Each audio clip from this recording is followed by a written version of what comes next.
Baនិយាយអំពីអណ្ដាតត្រីបាឡែនពណ៌ខៀវវាគឺពិតជារឿងដែលមិនធម្មតាមែនហើយវាក៏ប្រហែលជាសាច់ដុំដែលមានទម្ងន់ធំមហិមាមួយផងដែរនៅលើលោកយើងមកពិនិត្យមើលភាពអស្ចារ្យនិងស៊ីជម្រៅបន្តិចទៅមើល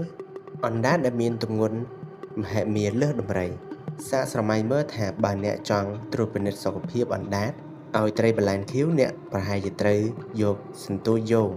ដល់ធំហើយជាសន្ទូចខ្នាតយក្សបើនិយាយអំពីទម្ងន់អណ្ដាតរបស់វាមានទម្ងន់ប្រហែល 2.7 តោនបើនិយាយអំពីការប្រៀបធៀបទៅនឹងសត្វនៅលើគោកវិញវាមានទម្ងន់ធ្ងន់ជាងដំរីអាស៊ីមួយក្បាលដែលមានវ័យជំទង់ទៅទៀតតែវាហាក់បីដូចជាមានមុខងារមួយដើរតួដូចជាម៉ាស៊ីនបូមពេលវាប្រហារចំណីវាអាចបៀមទឹករាប់ពាន់លីត្រហើយរួចប្រើអណ្ដាតដ៏ខ្លាំងក្លានេះរុញទឹកចេញមកក្រៅដើម្បី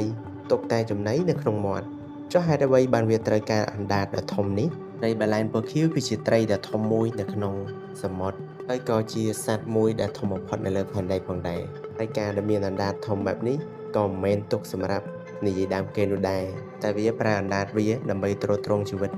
របស់វាខ្លួនឯងនោះទេវាត្រូវការសាច់ដុំអណ្ដាតដ៏រឹងមាំដើម្បីច្របាច់ទឹកសមុទ្រចេញពីមាត់ទៅតាមចន្លោះនៃធ្មេញវាមានប្រវែងប្រមាណជា30 ម៉ែត្រហើយបើនិយាយអំពីបេះដូងរបស់វាវិញមានទំហំប៉ុនឡានតូចមួយសរសៃឈាមរបស់វាមនុស្សម្នាក់អាចហែលចូលទៅក្នុងសរសៃឈាមធំរបស់វាបានយ៉ាងងាយស្រួល